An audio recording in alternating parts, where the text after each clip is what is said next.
In the making of this program, witnesses to the shooting contributed their video footage, and survivors helped reconstruct their harrowing ordeals.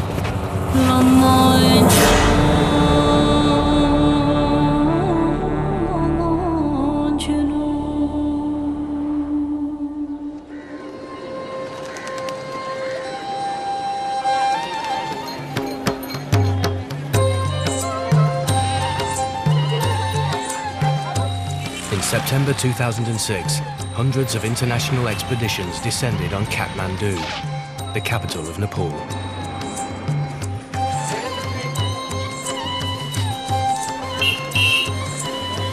Here, mountaineering is big business. God save the Queen. For Romanian television cameraman Sergiu Matai, this was his first time climbing in the Himalayas. Junior n-ai vrea să știi în ce poziție este camera asta acum. A bit dodgy. I can describe myself as a storyteller, but most of the times I'm just the man that observes things and uses the camera to express himself in pictures better than in words. For me, climbing mountains outside is pretty much climbing your mountains inside.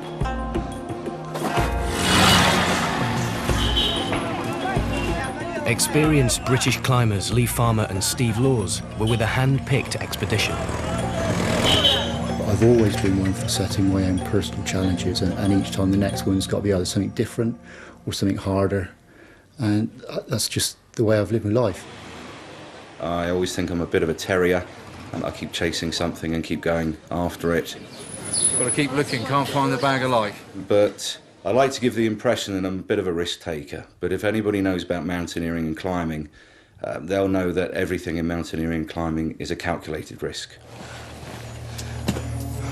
We were covered in spindrift at 2:30 in the morning. Right. And it was windy.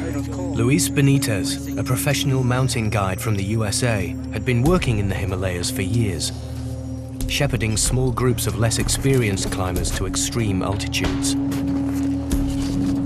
Luis has climbed most of the world's great peaks, conquering Everest 6 times, including a successful attempt to lead the first blind man to the summit. Woo! On top of the world! I've been told I'm a caregiver, just because I think when you're a mountain guide, you tend to sacrifice everything about yourself for others, because I love what I do.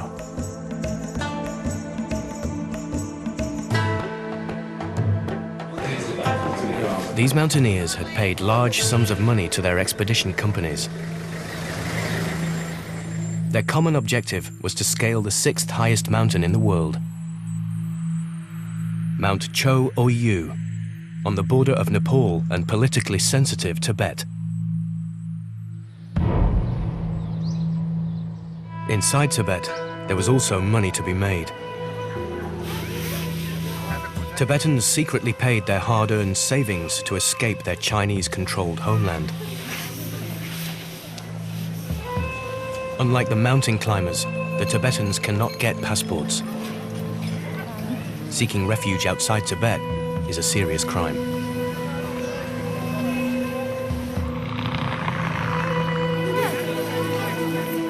In the back streets of Lhasa, 14-year-old Jamyang met his guide in a tea shop. He handed over the money it had taken him 4 years' hard work to save. Jamyang was wary. He wanted about £500 for just one person. I didn't trust him.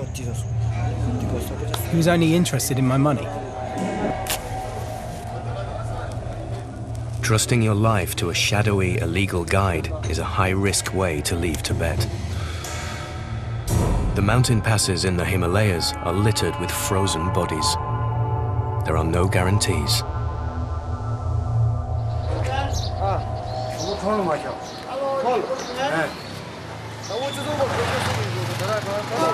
Since the age of 10, Jamyang knew he had to leave Tibet.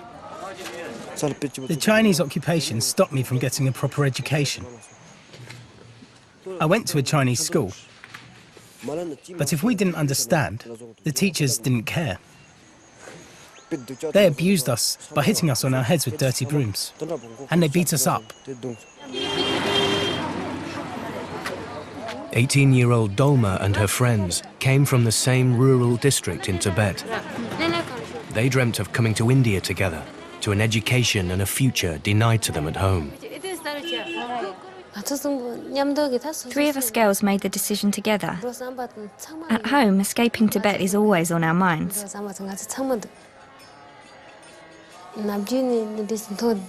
Whenever I saw photos of His Holiness, I just wanted to see him in person.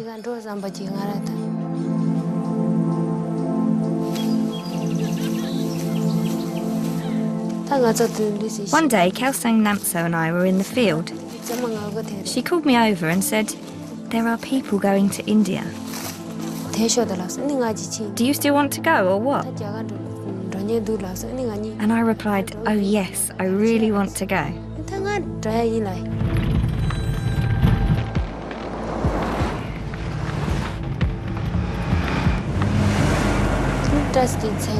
We drove in taxis all night and reached Lhasa at about 4 p.m.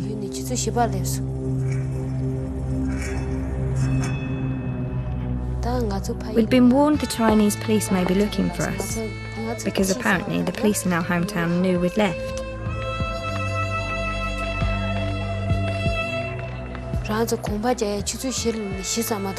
The guide said, take only enough barley meal and dried meat to last 4 days, and bring only 1 blanket for 2 people. In Nepal, half a day's drive from Kathmandu, the mountaineers reached the border.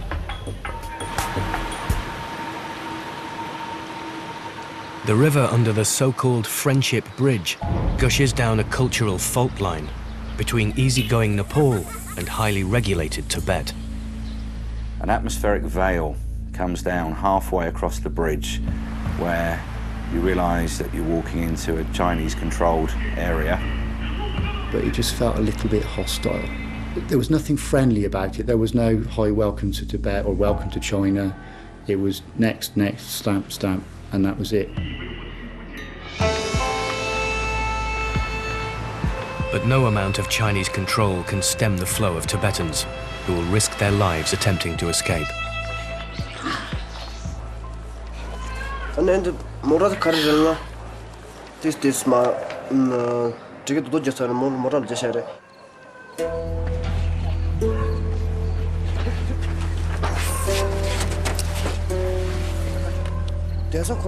The truck was so overcrowded that once you sat down, you couldn't stand up again.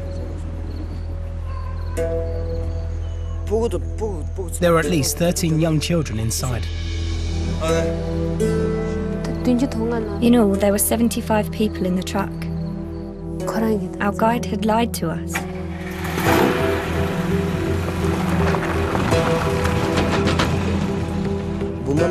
We had absolutely no idea where they were taking us. Neither the Tibetans cramped in the back of a truck, nor the mountain climbers comfortable in their luxury vehicles knew that their very different journeys would soon collide at the same compass point on a Himalayan mountain pass. For centuries in the shadow of Mount Cho Oyu, yak caravans have lumbered up and down the Nangpa Pass, trading between Tibet and Nepal. A popular escape route for illegal refugees, the pass has become a hotspot for Chinese border security.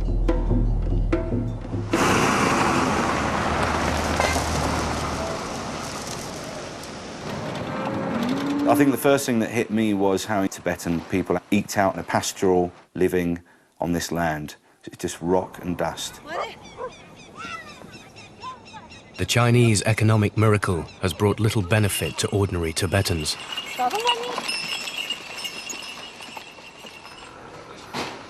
For the mountaineers, the small town of Nyalam was their first chance to stop and see Tibet for themselves. I didn't know that Nyalam means Hell's Gate, but to me right then, looked exactly like its name, forsaken land. The gods forgot about their people. Their next stop was the frontier town of Tingri. Because Tingri is the last turn up towards the border, Chinese military are everywhere. The biggest thing that they try to watch over and control are the Western climbers that come through. Climbers are dangerous to them because we go places that a regular tourist doesn't go. We go through villages and we talk to people, so the level of control that's placed upon us when we go in and when we come out, I feel is tremendously elevated.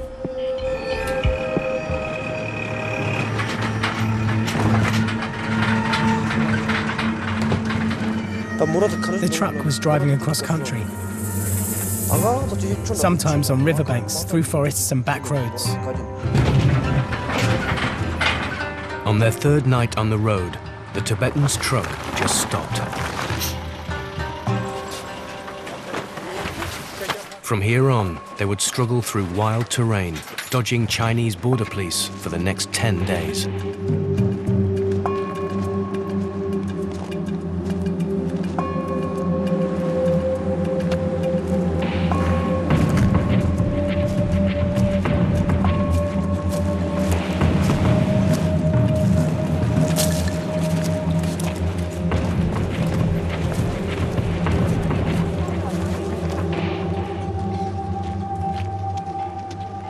The Cho Oyu Advanced Base Camp is quite a long, narrow camp.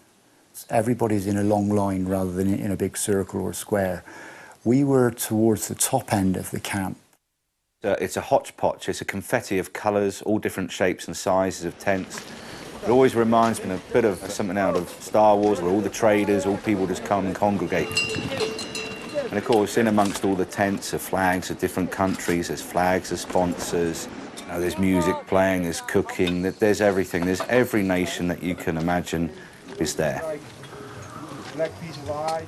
I noticed the Chinese Advanced Base Camp tent and flag, and me as a Romanian, I had a Romanian flag with me, but I didn't just pop it out there. You know, you're in Tibet, you gotta have a bit of respect for their own country. But the Chinese just got this big stick out of nowhere, and they just put their flag up there and said, what if we'll go overnight and take the flag off? And they all went, no, don't do that. Don't do it.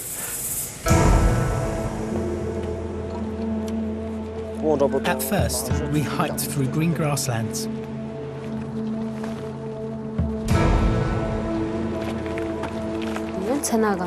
Sometimes we walked all day and all night, and sometimes we even kept going, walking right through the next day too.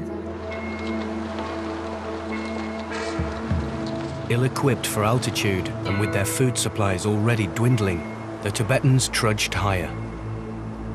They had no idea how many more days their march would take.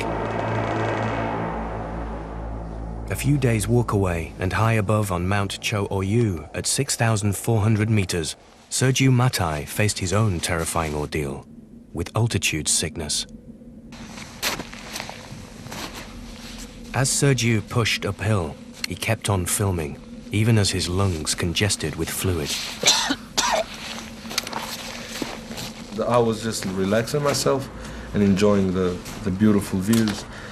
But meanwhile, a pulmonary edema started growing within my lung. And then he started to hallucinate.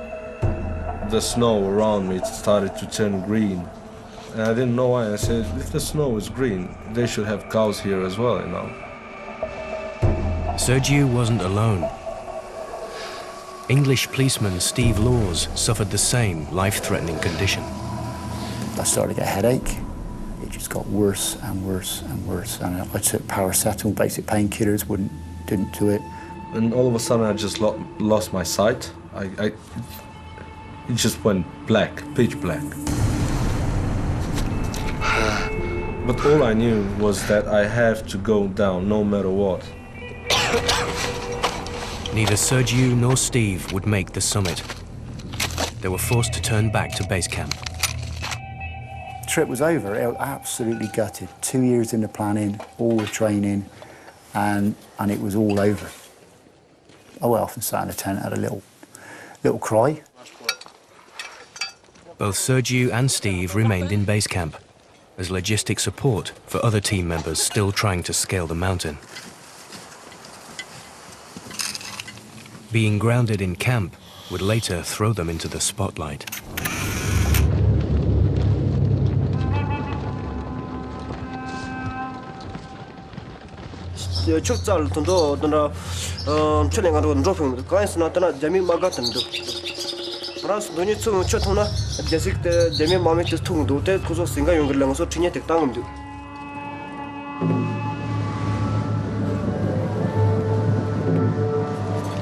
As the climbing season drew to a close, the mountain was plagued by bad weather. For days on end, blizzards kept the climbers huddled inside their tents, delaying their last chance to make a bid for the summit. One of the worst storms I've seen on Choyu. I think mountains smack down climbers when something on the hill is just not right. You know, I kind of got to looking around thinking, wow, somebody must be misbehaving this year because this is a big, big storm.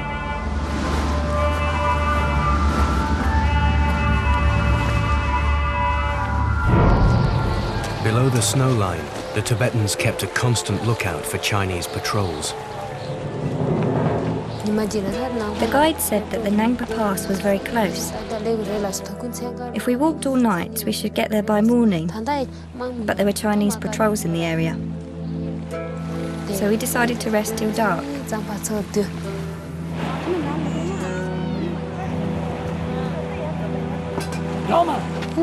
Everyone put in their last scraps of food and we made a very thin soup.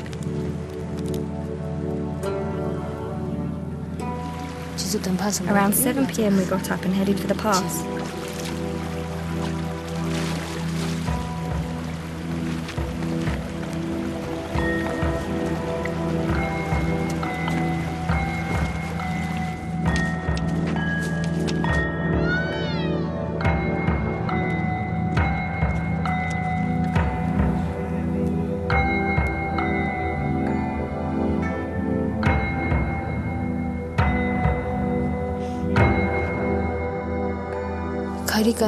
We were very afraid of snow blindness and of course of frostbite. I tied my shoelaces up very tightly just to keep my feet warm.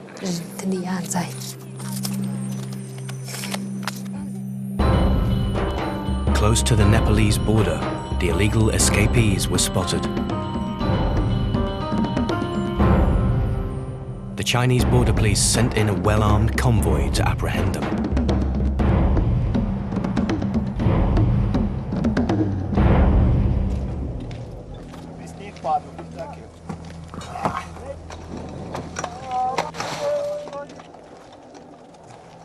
By the morning of September the 30th, the storms had cleared. This was the climbers' last chance to go for the summit. I remember being excited like I always am for summit pushes. The Sherpas, whenever it's a climbing day, and they get the juniper going on the Chorten, which is like the stone altar where the prayer flags are spread all over base camp. And for me, when I smell that smell on an expedition at base camp, I know that it's game on. Beautiful morning, awesome day. Had my shades on, not to get blind. Went in the kitchen tent. I told to the cook, I said, mate, I want to drink some coffee. Broken into smaller groups a few kilometers away, the exhausted refugees pushed up towards the Nepalese border. It was their 10th day on foot. When we got to the base of the pass and caught up with our guide, he just pointed to the mountain pass and said, there it is, the Nangpa Pass. Go ahead.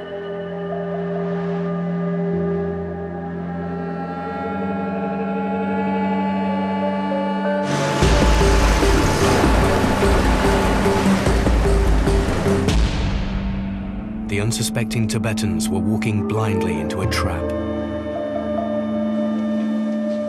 I was actually in the mess tent and I heard a big crack. It's like this. everybody stopped what they were doing, and we all kind of looked at each other like, did we just hear what we think we just heard? I heard 2 cracks. It was definitely gunshots. We didn't know they were gunshots. We thought it was the mountaineers setting off firecrackers for fun. Ang Sadeng, my sitar, comes in and he said, very, very bad, soldiers shooting. And as soon as he said that, then you hear the machine gun fire.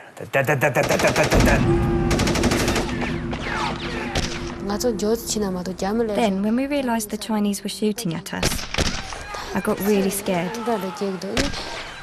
I patted Kelsang on the back and said, "Please, go faster. We're in big trouble. The Chinese are chasing after us." Now fearing for their lives, the Tibetans scattered, taking cover in the rocky terrain.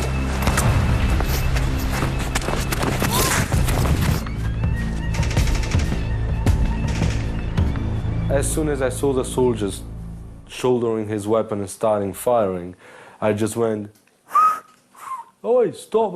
And he just turned around, sort of, "Back off, it's not your problem, mind your own mountain." And in that second, I just dropped my coffee, went for my camera, and I filmed everything. And then I heard people start shouting, "Run," encouraging the Tibetans to keep running, and it was almost like a game.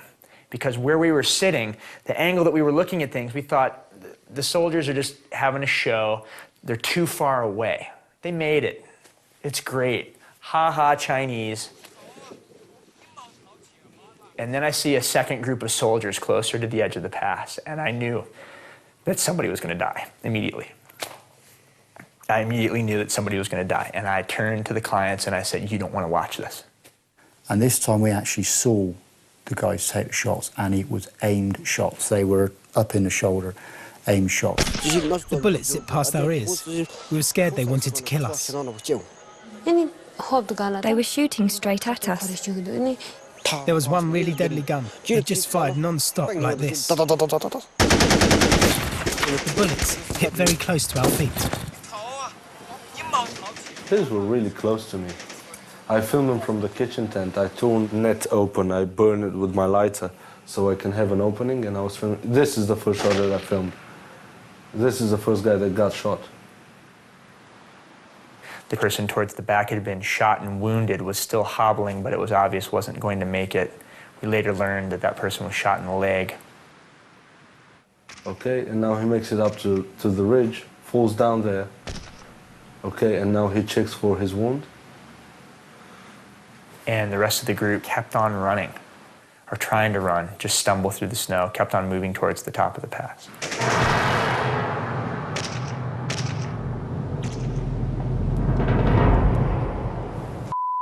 They're shooting them like dogs. Yeah.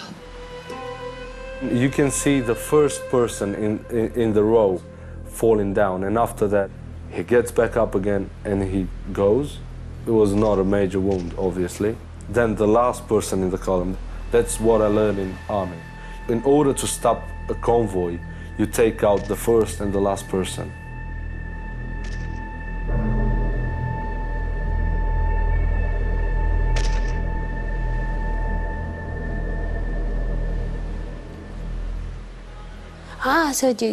Someone behind me cried out, and my whole body felt electrocuted. That's a 17-year-old nun.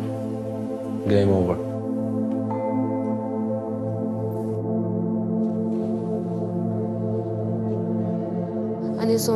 The other nuns caught up with me. I asked what happened to Kelsang. They said she was shot in the leg, but we have to keep going. I don't know what I felt, man.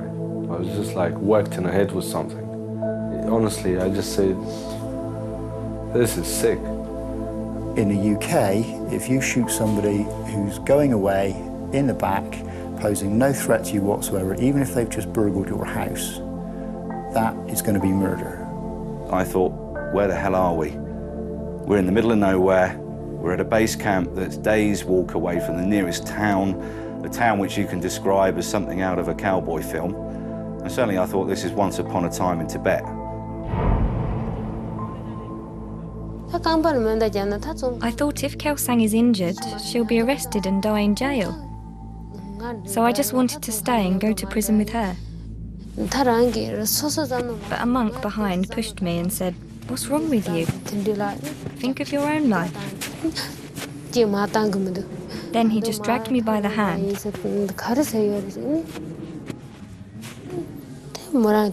So Kelsang was left behind.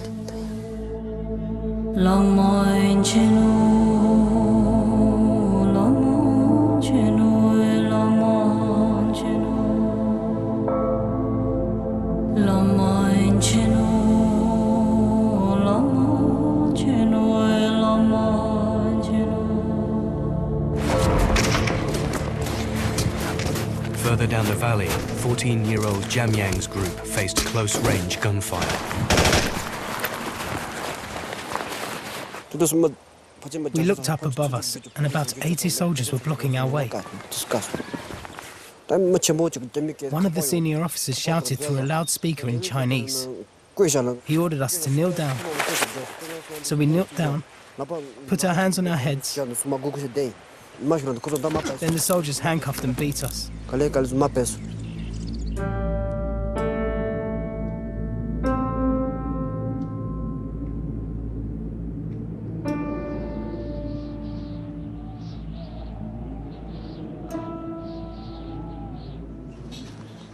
The climbers were stunned by the cold-blooded killing they had just witnessed.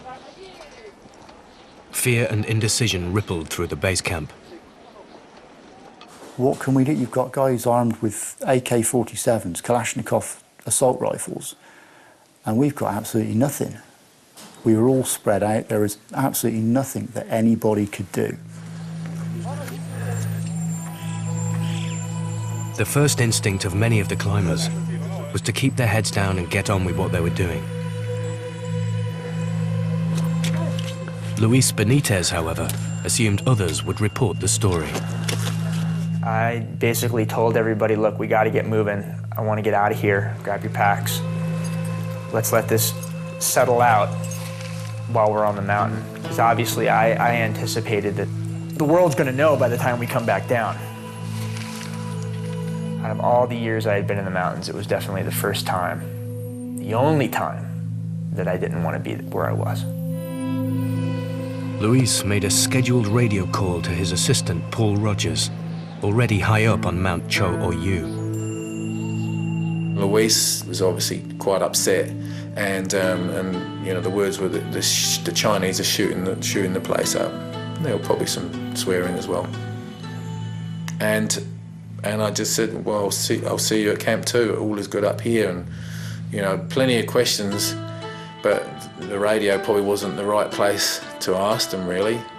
It was you know, I could pick up a lot of tension at base camp just by Luis's voice. As climbing teams headed for the mountain, soldiers scoured the base camp, zipping and unzipping tents, hunting for any Tibetans hiding amongst the mountaineers. One of the kitchen boys comes and says, "Somebody know the toilet?" I just went for my camera straight away. There were like Chinese border police 30 meters away, and I just kept going. În toaleta din spatele meu ați văzut, este un tibetan care stă ascuns de trupele chinezești. A reușit să fugă în partea asta. We wanted to go to Dalai Lama and the Chinese troops just shoot you. The half-frozen Tibetan was 28-year-old farmer Lobsang Chernden. He was escaping Tibet to see the Dalai Lama. We'll figure something out. Stay here. There was a bag of paper that Englishmen used to wipe their backsides after going to the toilet. It was full of used ones. I just hugged it and lay down. I didn't mind the filth. It kept me warm. Honestly, I was hugging a bag of shit. Everybody started, no, don't do anything, leave him alone. Don't get involved in it. And I said, just show me where's the leftovers from our breakfast, right now. While the reluctant kitchen staff prepared food for Lobsang Chernden stranded in the toilet tent, other climbers secretly filmed as the Chinese border police led their captives through the camp.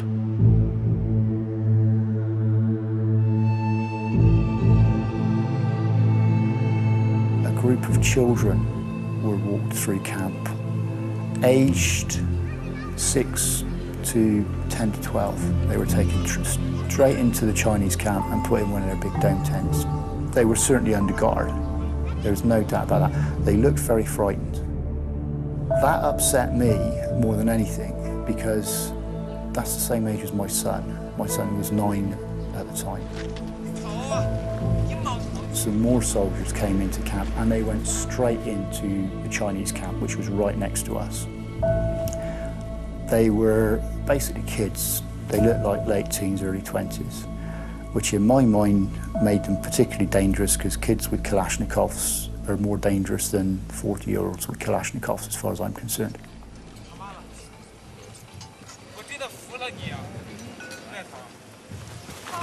As the Tibetan prisoners were marched off to waiting trucks, the Chinese border police turned their attention to Kelsang Namtso's body that lay freezing in the snow.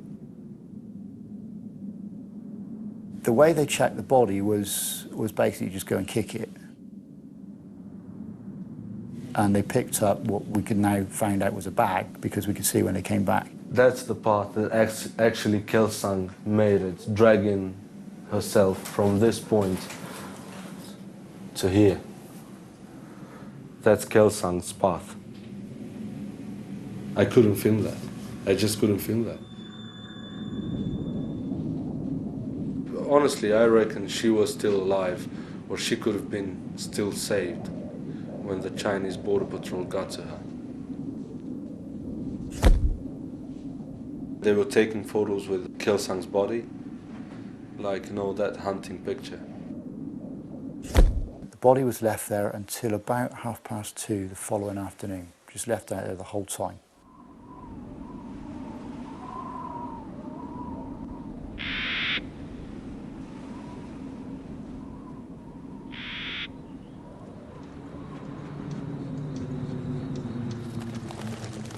Secretly filming from his tent, Sergiu noticed fewer police guarding the camp. It was a chance to rescue Lobsang Chernden, the Tibetan who was still hiding in the toilet. And I just went to the toilet, unzipped the tent, and I told Jordan, come out. You go to the... Yes? No, don't worry. We'll go and bring you clothes and you'll come into the kitchen. Okay? Like a cook, right? He put his arm around me and took me to their tent. There he gave me warm food and dry clothes.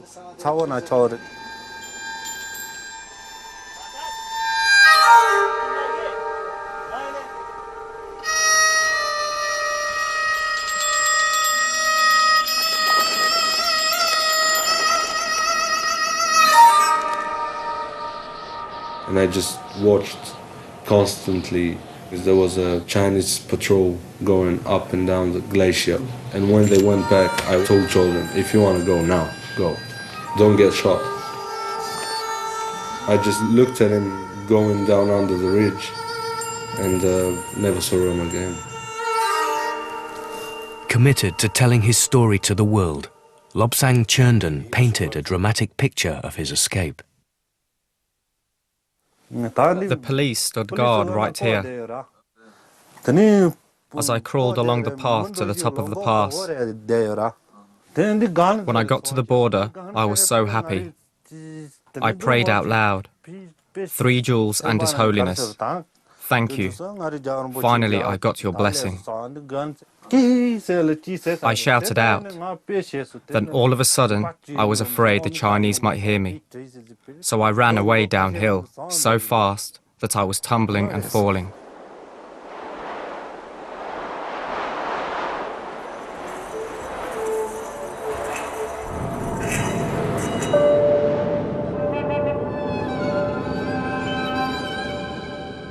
The following day, it was surreal. They held, it was almost like a presentation ceremony. They were all lined up Presumably the two guys who had done the shooting were stood at the right-hand end. I got the impression they were congratulating them on a job well done. That was the impression I got.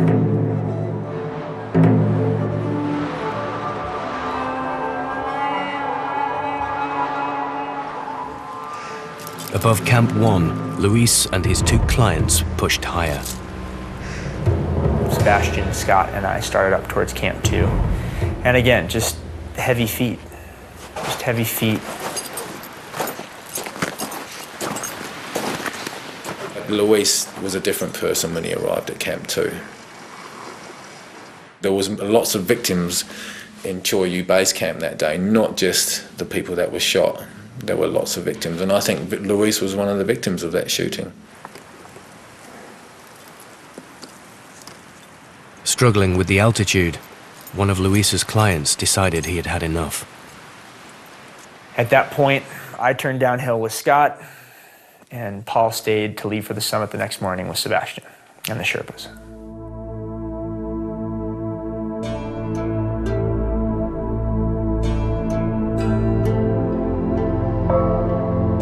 While other climbers fulfilled their dream, reaching the summit of Mount Cho Oyu, a few thousand meters below, 14-year-old Jamyang was held captive in a Chinese jail. They tortured us for 3 whole days. If they didn't like what we said, they used an electric cattle prod. I have scars here where they zapped me. I really thought they might kill me.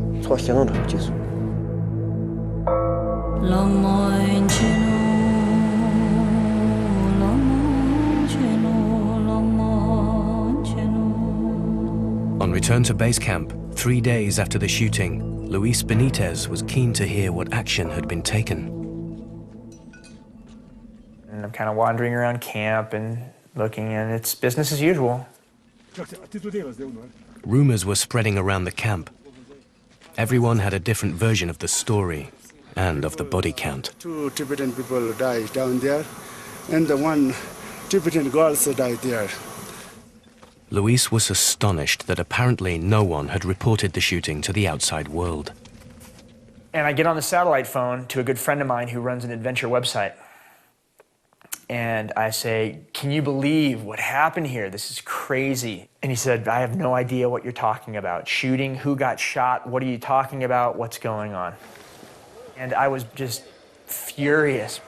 Over 100 people watched that happen. And I know for a fact that at least 75% of the people had satellite communication equipment.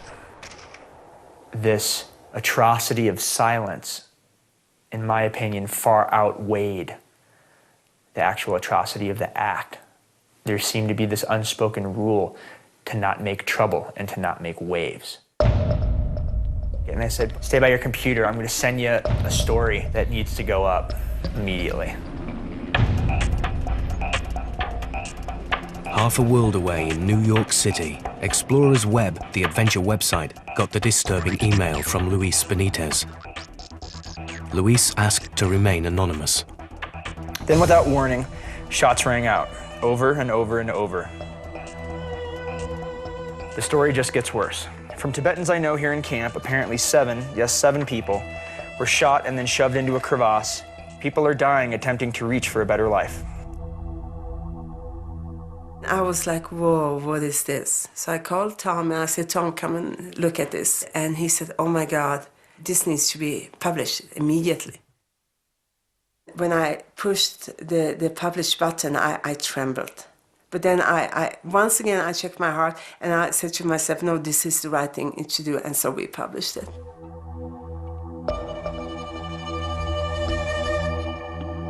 Explorers Web understood the global impact this story could have. They immediately forwarded the email to Kate Saunders of the Washington-based International Campaign for Tibet. I started to try to get in touch with climbers up on Advanced Base Camp Cho Oyu because of the news that they'd witnessed the shooting, which was unprecedented. None of the climbers would contact me. I tried all sorts of people in all sorts of different countries. but I think the atmosphere at Advanced Base Camp was pretty intimidating at that time.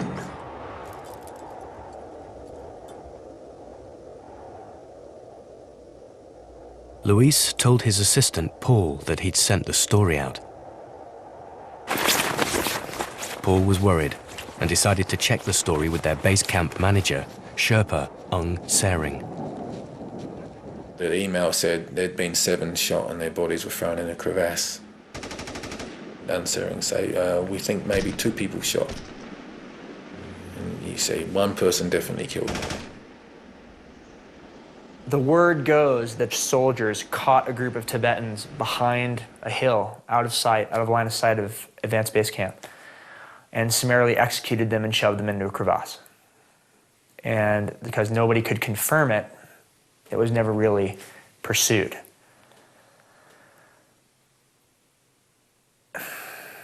Do I believe it? Absolutely. Do I think the sources that were telling me this story are credible? Mm-hmm. Absolutely. Can I prove it? No. So I'm like, there's a mismatch here in the information. I thought that he was putting the expedition potential to return here at risk. The most important thing for me was that that Luis wasn't going to get into any trouble, that our clients were going to be fine, and we were going to be able to cross the border safely. Concerned, Paul sought advice from the senior expedition leaders, including Russell Bryce. Russell Bryce confronted Luis. He said, "Are you crazy? Do you realize what you done? Are you crazy?" And I didn't know what to say. I was floored. Did I just make a mistake? Did I just tell the world that a government did something that they didn't actually do? My God, did I really just do that? And I just remember quietly asking Russell, well, still, Russell, do you think it's right? Do you think it's right to... I just remember clearly asking him that over and over and over again, and he just walked out of camp. Some months later, Russell Bryce lodged a complaint about the shooting with the Chinese Mountaineering Association. No evidence had been found that anyone had died apart from Kelsang Namtso. The others who were seen falling all survived. 30 kilometers away from base camp, in a Chinese jail, the police demanded that Jamyang identify Kelsang Namtso's body.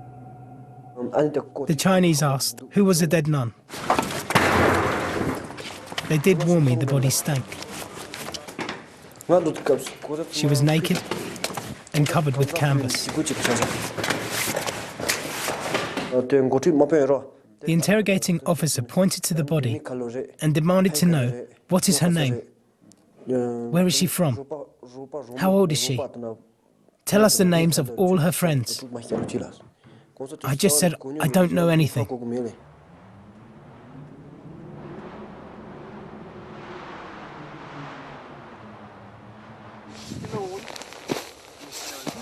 Sergiu Matai knew the video footage he had secretly filmed was vital evidence.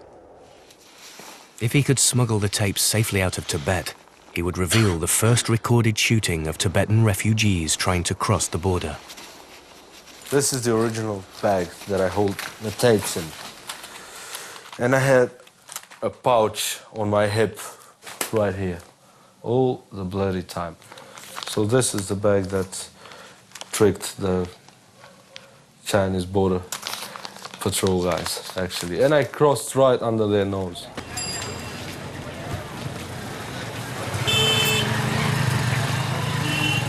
Of the refugees who set out, about 30 were taken prisoner and 41 escaped across the border to Nepal. No one was reported missing.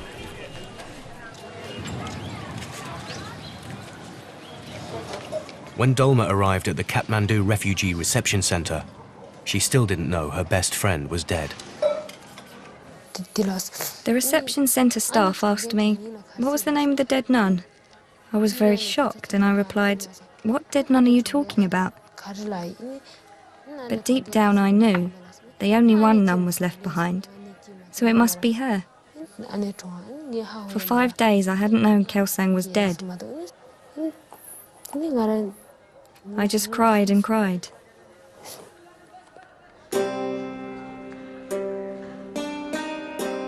Safe in exile, refugees are encouraged to unburden the trauma of their experiences through drawing.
The Chinese embassy in Kathmandu launched into damage control and tried to contact some of the climbers to find out what they knew about the shooting.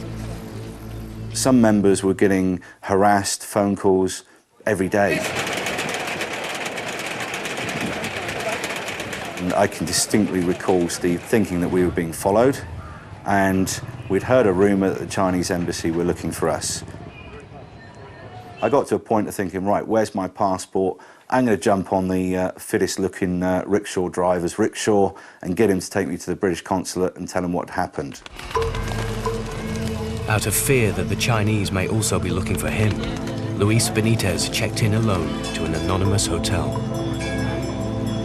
I remember I was sitting there watching the sunset and thinking I had no idea what I had just done, and the phone rings.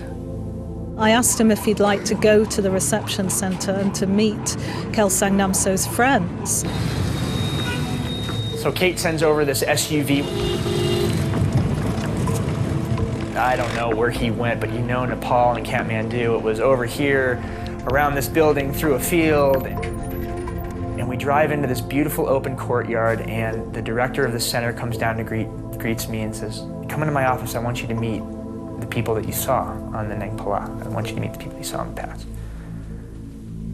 And they're shell-shocked.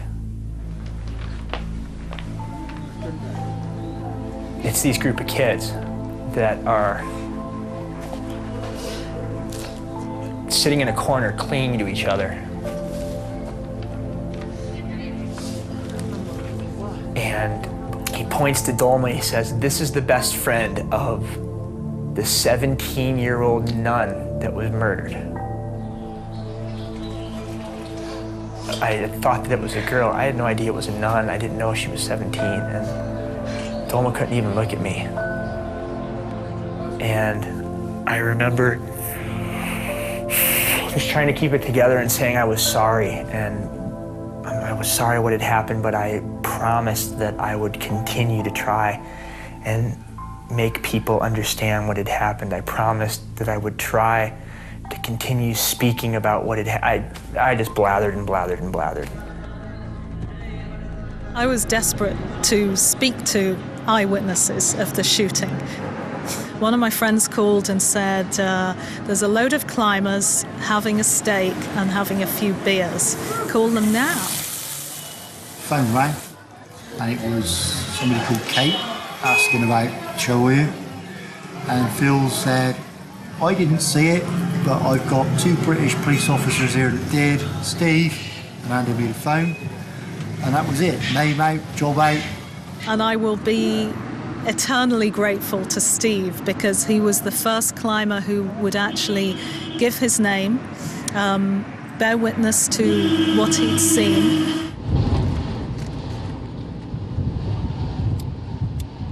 Back in Romania, Sergiu Matai immediately went into the studio. His employer, Pro TV, fed the breaking story to the international news services. that Chinese border guards opened fire on unarmed refugees trying to flee. Chinese border guards on a nearby ridge appear to take aim and fire. Within hours, Sergiu's shocking footage was making headlines all over the world. Millions of television viewers witnessed the atrocity for themselves. China's state-run news agency said soldiers had come under attack when they... 部队的政策，我想中国边防部队的职责和任务是维护中国边境地区的安宁和安全。 They're shooting them like dogs. Yeah.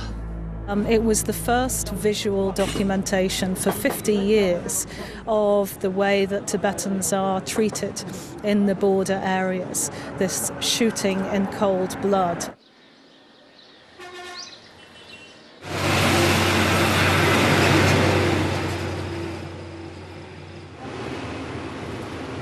After a long road journey from Kathmandu, nearly 2/3 of the refugees who set out from Lhasa reached safe haven in Dharamsala, India.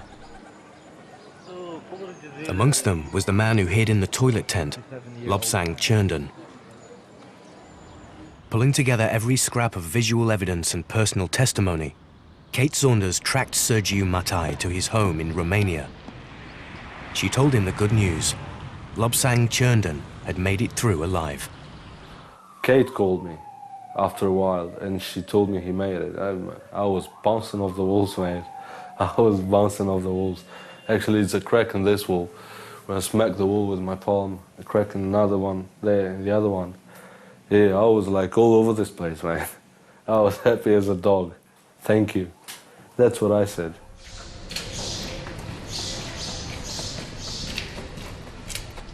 In 2007, Sergiu Matai received an Emmy nomination for his news coverage of the shooting at Nangpa Pass.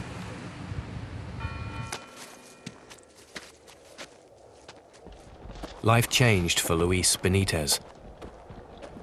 Although still guiding expeditions, Luis could not remain silent.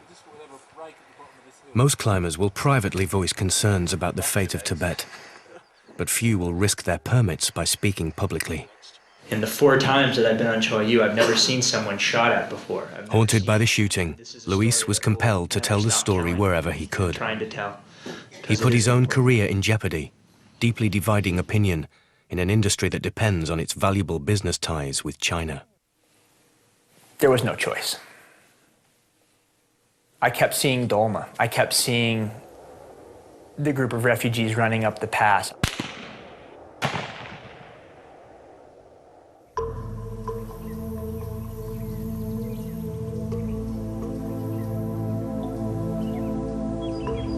And as I go, you just kind of feed it through your hand and give me slack, okay?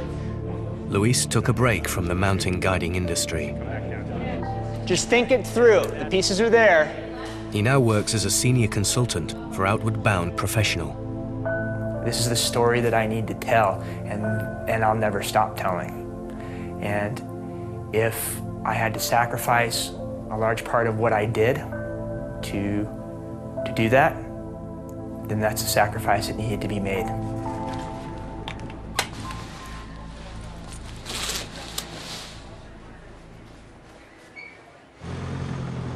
Back behind the wheel of a police car in the UK, Steve Laws has no regrets for speaking out about the death of Kelsang Namso. It wasn't until I was back in England that I found out that it was a teenage girl. Because of the nature of the job, I've seen far too much death anyway. It was just a black shape in the snow. The children affected me more than that did.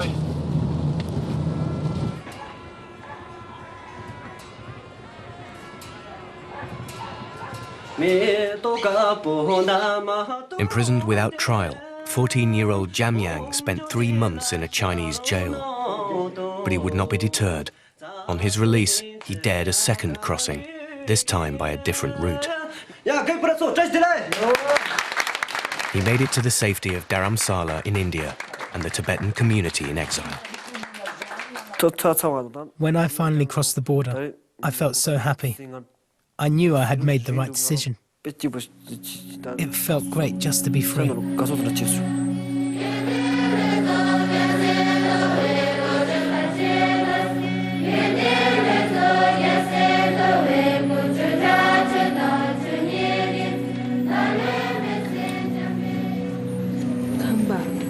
Jamyang now goes to high school with Dolma.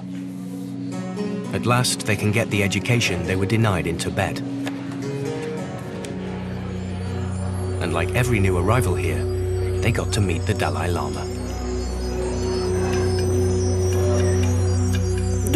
When I had my audience with His Holiness, my eyes were filled with tears, and my mind was filled with joy.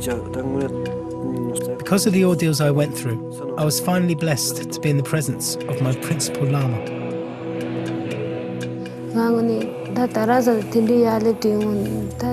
His Holiness, the Dalai Lama, told me that Khaosang died for a good cause and would therefore have a special rebirth. This advice gave me tremendous strength.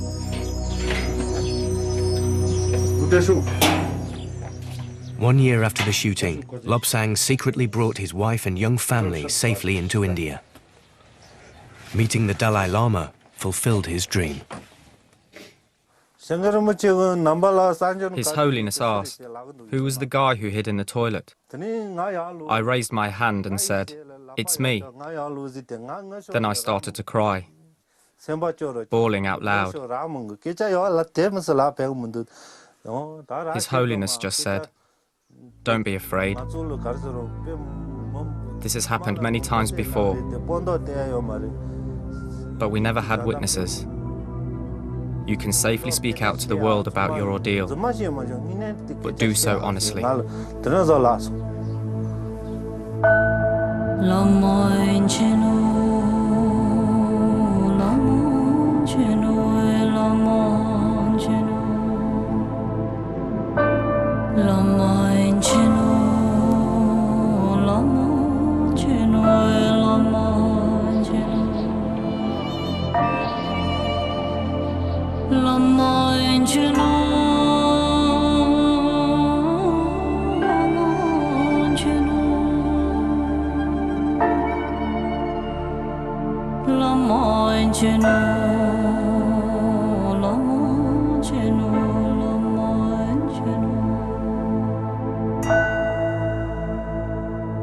Lama